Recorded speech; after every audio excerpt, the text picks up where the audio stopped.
Hello everyone, তোয়াস লাইফে সবাইকে স্বাগতম। সন্তানকে যে 15টি আচরণ অবশ্যই শেখানো উচিত। 1 নম্বর, কখন ফোন বন্ধ রাখতে হবে সেটা জানান। বেশিরভাগ শিশু, এমনকি অনেক অল্প বয়সীদের নিজস্ব স্মার্টফোন রয়েছে, অনেকে আবার মা বাবার মুঠোফোন ব্যবহার করে। তাই বয়স বাড়ার সঙ্গে সঙ্গে তাদের মুঠোফোন ব্যবহারের আদব কায়দা শেখানো উচিত। কখন বন্ধ রাখতে হবে, কখন সাইলেন্ট রাখতে হবে, এই বিষয়গুলো। 2 নাম্বার, আপনাকে স্বাগত বলতে শেখান। কারোর সঙ্গে কথা বলার সময় প্লিজ ও ধন্যবাদ শব্দ দুটো ব্যবহার করা উচিত। কেউ ধন্যবাদ দিলে শিশুরা কিভাবে তা গ্রহণ করবে শেখানো দরকার। 3 নম্বর, ছোট ছোট সেবামূলক কাজ করতে শেখান। শিশুরা চাইলেই কিছু ছোটখাটো সেবামূলক কাজ করতে পারে, যেমন খোলা দরজা বন্ধ করে রাখা, নিচে পড়ে থাকা জিনিস তুলে রাখা, লাইনে কাউকে প্রথমে যেতে দেওয়ার যে ব্যাপারগুলো, এগুলো শিশুর বিকাশকে প্রভাবিত করে। অনেক সময় শিশুরা অন্য শিশু কিংবা প্রাপ্তবয়স্কদের সাহায্য করতে পারে। 4 নম্বর, সেবা কর্মীদের ধন্যবাদ বলতে শেখান। সব ভালো আচরণের মধ্যে অন্যতম হলো ধন্যবাদ বলা। কিন্তু এখনকার শিশুরা, এমনকি প্রাপ্তবয়স্করাও, বাচ্চা লোক, রেস্টুরেন্টের ওয়েটার, বাসার কাজের লোক, অফিস সহকারী, এদেরকে ধন্যবাদ দিতে চায় না। অনেকে তাদের ছোট চোখে দেখে, কিন্তু ওনারাই আমাদের প্রতিদিন সাহায্য করেন। তাই তাদের সেই স্বীকৃতি দেওয়ার জন্য হলেও তাদের ধন্যবাদ দেওয়া উচিত।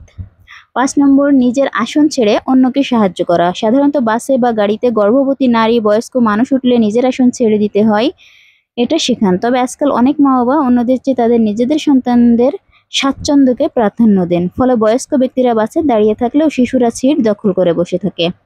অনেক সময় বয়স বাড়লেও তারা আর এই ভদ্রতা শিখতে পারে না। সহমর্মিতা দেখানো এবং অন্যদের সম্পর্কে চিন্তা করতে শেখান বাচ্চাকে। 6 নম্বর, সবাইকে খাবার পরিবেশনের আগ পর্যন্ত অপেক্ষা করা। বাড়িতে বা কোনো রেস্তোরাঁয় খাবার খাচ্ছেন, নিশ্চয়ই সবাইকে একসঙ্গে খাবার দেওয়া সম্ভব নয়। কাউকে কিছুক্ষণ আগে, কিছুক্ষণ পরে দেওয়া হবে।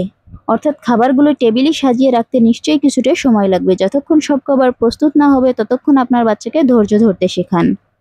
7 নাম্বার, উচ্চস্বরে কথা না বলতে শেখান। অনেক বাচ্চা যেখানে সেখানে চেঁচামেচি করে এবং উচ্চস্বরে কথা বলে, এটা পাশের মানুষদের জন্য বিরক্তিকর। অনেকে আবার স্থানকাল চিন্তা না করে উচ্চস্বরে হাসাহাসি বা কান্নাকাটি করে। তাই সব মা বাবার উচিত তাদের সন্তানদের পরিস্থিতি বুঝে কথা বলতে শেখানো।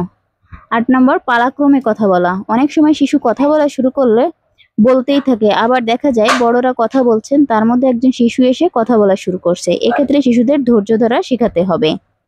9, নম্র আচরণ করতে শেখান। অনেক শিশু মানুষকে দেখে হঠাৎ মন্তব্য করে বসে, হয়তো একজনের মুখে ব্রণ আছে কিংবা কারো মাথায় টাক।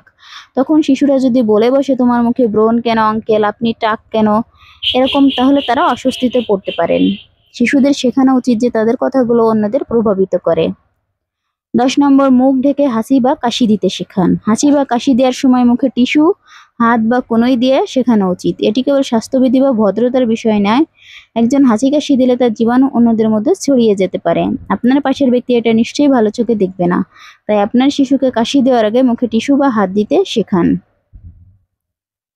11 নম্বর, ধন্যবাদ নোট বা টেক্সট লিখতে শেখান। যারা উপহার দেন তারা অনেকেই জানতে পছন্দ করেন যে তাদের উপহার গ্রহণ করা হয়েছে এবং প্রাপক এটি পেয়ে খুশি হয়েছে। অবশ্যই তাদেরকে ধন্যবাদ দিতে ভুলবেন না। সামাজিক যোগাযোগ মাধ্যমে ব্যাপারে আদব কায়দা শেখান। অনেক শিশু আজকাল বেশিরভাগ সময় সামাজিক যোগাযোগ মাধ্যমে থাকে। অনলাইনে তাদের অনেক বন্ধু বান্ধব তৈরি হয়। কি ধরনের ছবি পোস্ট করবে বা অন্য কারো ছবি পোস্ট করলে তাদের অনুমতি নেওয়া, তাদেরকে ধন্যবাদ দেওয়া, এই বিষয়গুলোতে গুরুত্ব দেওয়া দরকার। অন্যদের সঙ্গে পরিচিত হওয়া। অনেক শিশু অপরিচিত মানুষের সঙ্গে কথা বলতেই চায় না। অপরিচিত মানুষের সঙ্গে দেখলে কিভাবে নম্রভাবে অভিবাদন জানাতে হয় তা শেখানো জরুরি। সময় মতো উপস্থিত হওয়া। যে কোনো জায়গায় অনুষ্ঠানে সময় মতো যাওয়ার অভ্যাস করতে হবে। এতে শিশুরা শুধু সময়ের ব্যাপারে সচেতন হবে তা নয়, বরং সহপাঠী, শিক্ষক বা পরিবারের সদস্যদের প্রতি শ্রদ্ধাবোধ বাড়বে। ফোনে কথা বলার ব্যাপারে সতর্ক করুন। নতুন প্রজন্ম স্মার্টফোন ব্যবহারে বেশ দক্ষ, এটা নিয়ে কারো কোনো দ্বিমত নেই। তবে নতুনদের চেয়ে বয়স্করা ফোনে কথা বলার সময় ভালো আচরণ করেন। সবচেয়ে উদ্বেগজনক ব্যাপার হলো অনেক শিশু ফোনে কথা বলার আদব কায়দা সম্পর্কে সচেতন নয়। তারা অনেক সময় হ্যালো বলে চুপ করে থাকে, হয়তো এক হাত দিয়ে কানের কাছে ফোনটা ধরে অন্য হাত দিয়ে কম্পিউটার গেম খেলছে, এরকম করতে থাকে। ফোন রিসিভ করে কিভাবে সুন্দরভাবে কথা বলতে হয় অবশ্যই সেটা বাচ্চাকে শেখানো জরুরি। ধন্যবাদ।